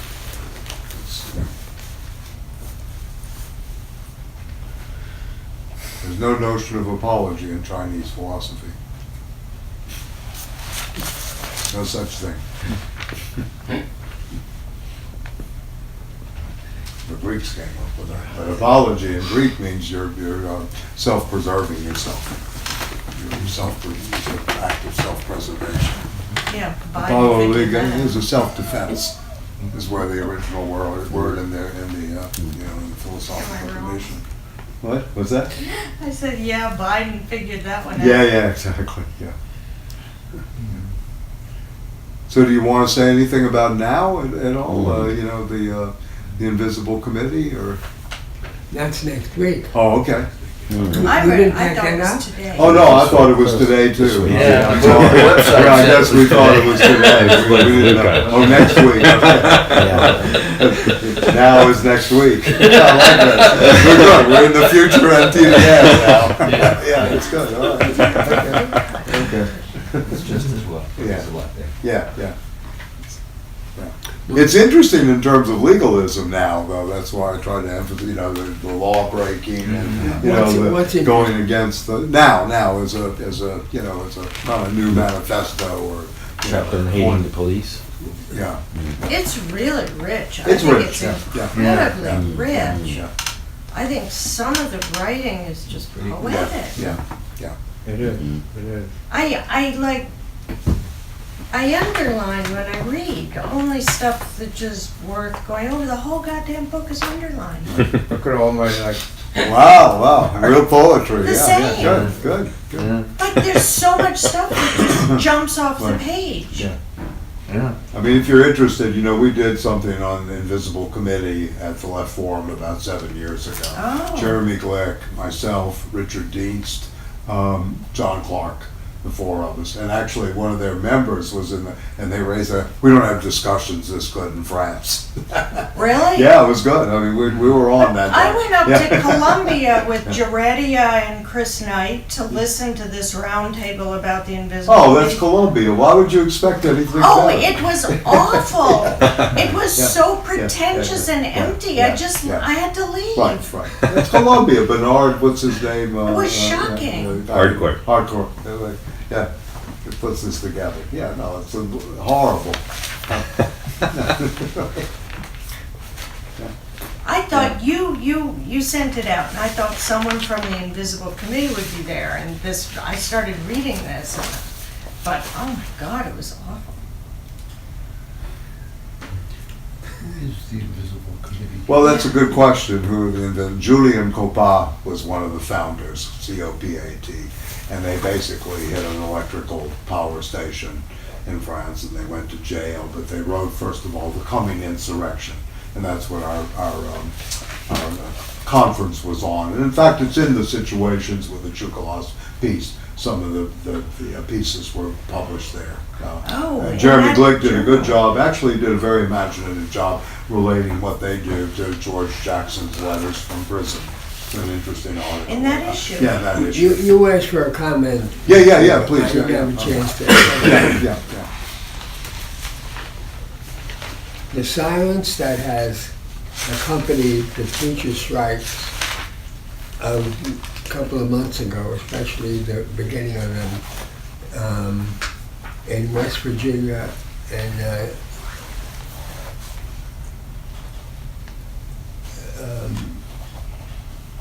Georgia? Yeah, Georgia. I think in Oklahoma there was one. Oklahoma, Arizona. Arizona, Oklahoma. And the Oakland. Bay Area, Oakland. in the Bay Area. Yeah. in The silence that has accompanied the lessons of those strikes I think is revealing. The lessons of those strikes are that the trade unions, which were after all essentially born at the end of the 19th century and dominated the labor movement until the 1930s, early 30s, the trade unions regard all competition as poison. Those who want to take over the trade unions have not thought through what they're going to do when they get power, except get a better contract. I followed the Teamsters for Democratic Unions newsletter. I'm a subscriber. It's unbelievable how conservative and how narrow it is. It's about the contract. It's not even that they want a good contract. The teachers' strikes in Georgia and West Virginia, etc., those teachers' strikes illustrate one point, which is that the trade unions are not necessarily progressive. That workers are not necessarily better off with unions than they would be without unions, and are willing to take action. If you had an association of West Virginia teachers that did not call itself a trade union, it would not come under the Taft-Hartley amendments of the National Labor Relations Act. It would have more freedom. They'd have to pass a new law, which they couldn't get away with in West Virginia and Georgia, at least. Georgia, by the way, may be the beginning of a serious attempt to have social change through the electoral process. I doubt it. Soros and company are still into not into fiscal policy. They're into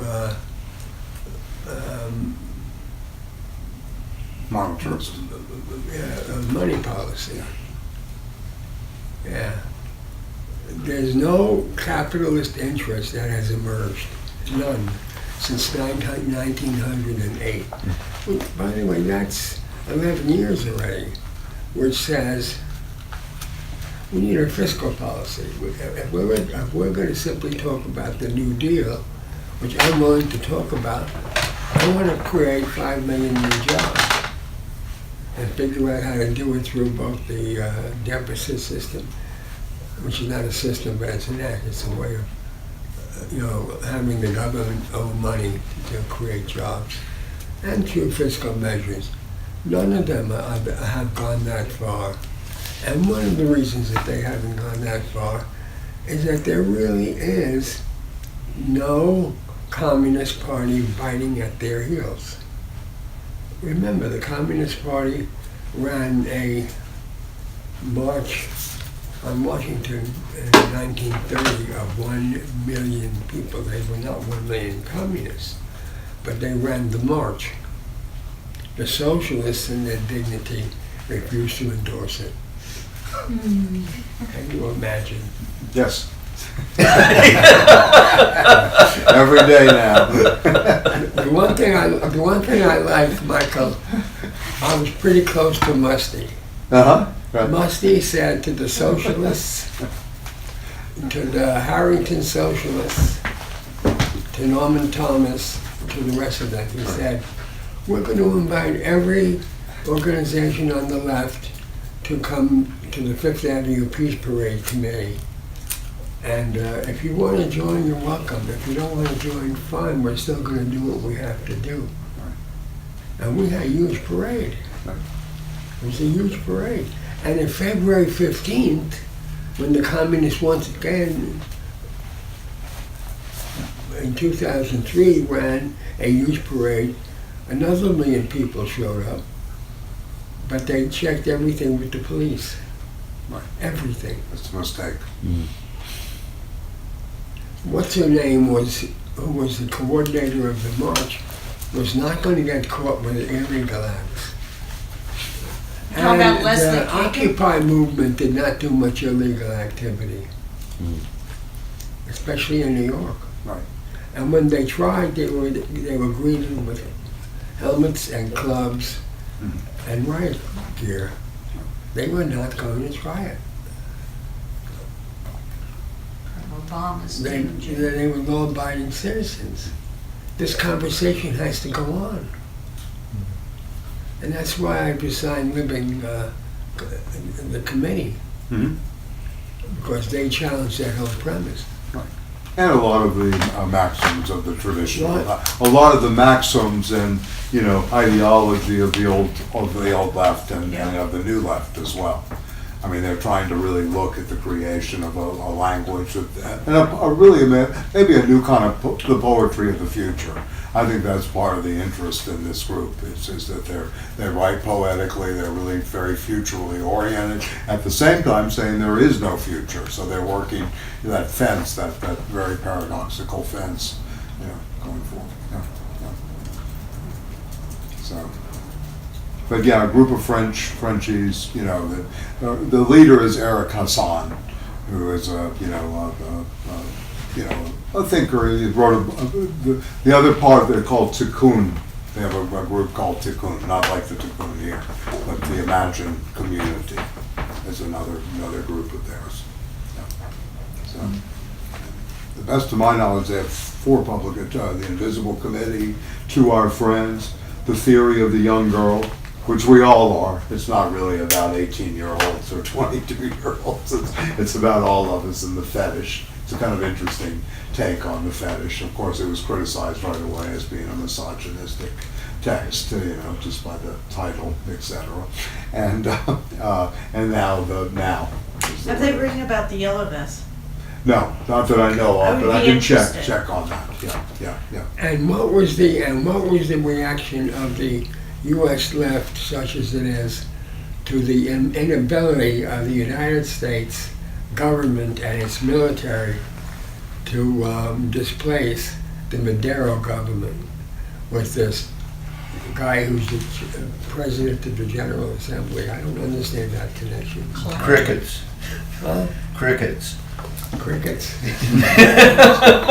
That was the response. No, Yeah. but it's interesting. Right. Yeah. Who the fuck cares? Yeah.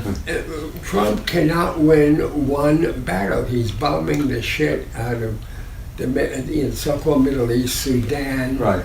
and Yemen, and people are being persecuted in Saudi Arabia, but he's not winning. Well, ironically, the United States probably has never won a war, you know, except maybe the Spanish-American, you know, in a way. I mean, you know, if you really think about it, you know. But what they've done, which I think here's another fault of the left. It's not only their fault, but it testifies to their ignorance. The fundamental change in the Second World War was the Battle of Stalingrad, which took place before June 6, 1944.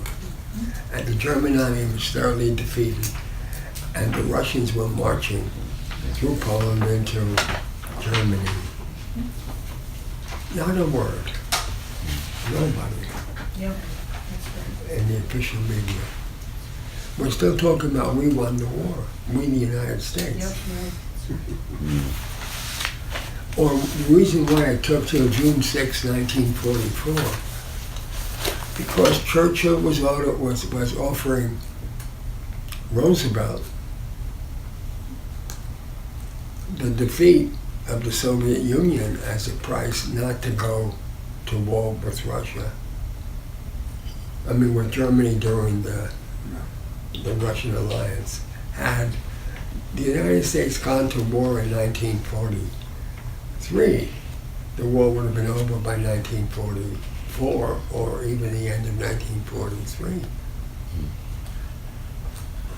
The Russians could not have done it alone, but they created the turning point. Which doesn't mean you have to agree with their policies. I don't agree with that. Don't forget my Greek nationalism here. You know, we held up the troops, we held up the Germans in Greece for a long time. That is true. Yeah. Bomb the combines. You know, I've heard the same thing from the Yugoslav nationalists. yes, well, the Yeah. Serbians. That's why we still get along with the Serbians. That's why had a common enemy and fought against. Yeah. Yeah. No, the Greeks played an important role.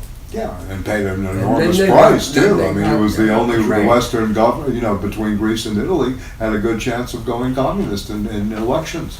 And they And made sure it wouldn't Italians happen in were Greece. They turning bought it their in Italy, but in Greece they killed people. Yeah, yeah. Yeah. Snipers, Yeah, the Brits. snipers on the top. The Brits, Brits. snipers. 31 people in Constitution Syntagma Square. Yeah.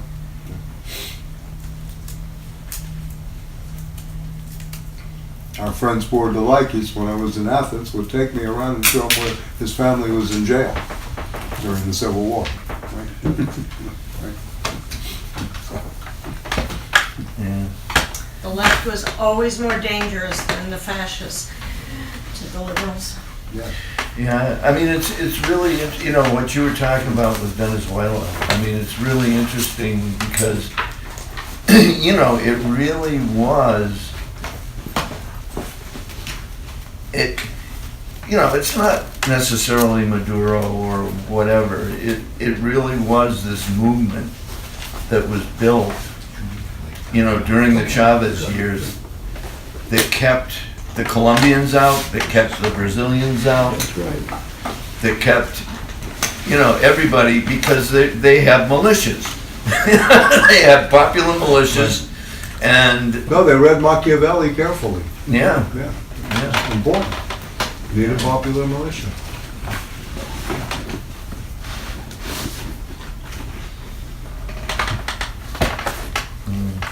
But the Italian Communist Party under Togliatti turned in its weapons. It did. Lay down his arms. You're right. He did. He was Absolutely. told to lay Yeah. down his arms, and he Yeah, did. yeah, yeah.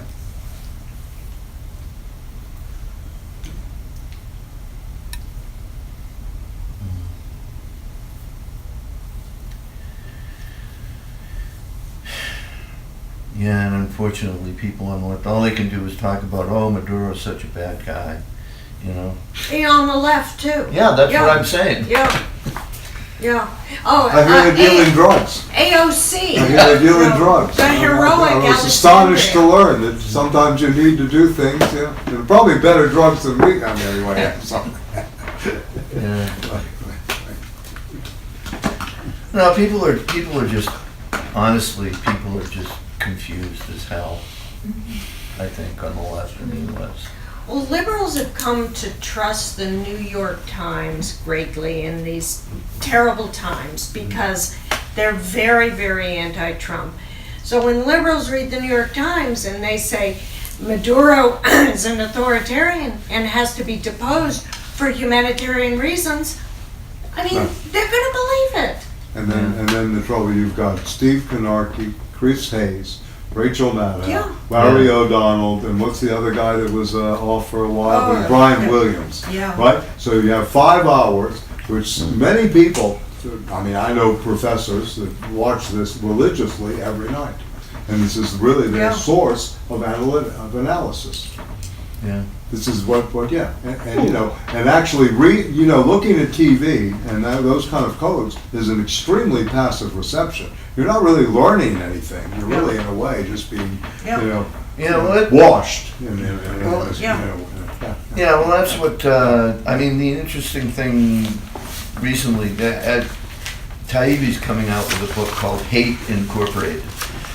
You know, that basically it's the daily hate, you know, like from 1984. Yeah, Mhm. yeah. Right, sure, Yeah. sure. You know, that, you know, they tell you who to hate, Right. and it's Trump, hate Trump, hate, Yeah. you know?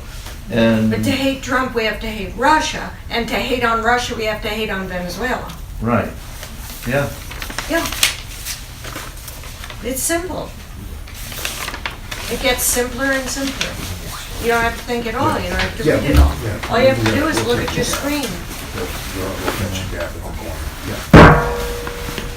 So we're gonna run, I'm gonna run into the People's Forum, so for the Freud thing, they gave us some space. So I'm gonna run over to the People's Forum. What space did you need? I needed a classroom space, you know, yeah. So, I don't wanna burden you with, enough, other members of the hoi polloi to come here, so. Yeah, so, anyway. But I wanna talk to